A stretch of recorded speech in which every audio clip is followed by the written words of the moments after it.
A surge of COVID cases is hitting China about 6 months after the country relaxed what were some of the harshest control protocols in the world. Here's NBC News foreign correspondent Janis Mackey Frayer.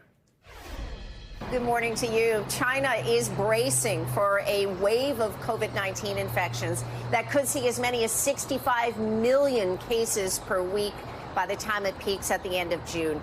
And these are pretty startling numbers in a country where only months ago, every single COVID case was being tracked and quarantined. Hundreds of millions of people were undergoing regular mass testing. Entire cities were being locked down. And now much of the country is shrugging this off, and that includes the government.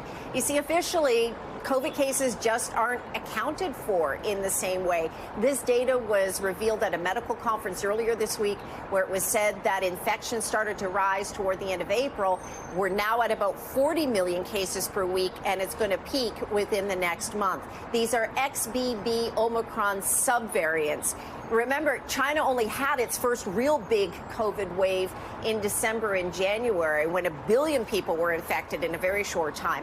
Now, a lot of that immunity has worn off, but at the same time, the infrastructure that was in place to deal with it here has been dismantled. So China's government is now trying to roll out vaccines that are specific to these XBB subvariants that have already been through the U.S. and much of the world. They just haven't come here.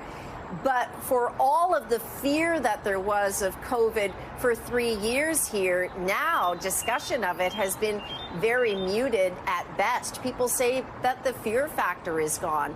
The U.S. is not going to be considering travel restrictions at this point, as they did earlier this year during the big COVID wave.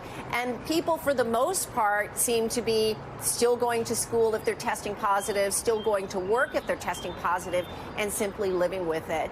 And it's such a considerable shift from where we were for 3 years in the system that ruled life. This city was a fortress. Other cities were locked down, and controlling COVID impacted every aspect of daily life.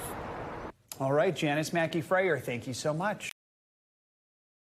Thanks for watching our YouTube channel. Follow today's top stories and breaking news by downloading the NBC News app.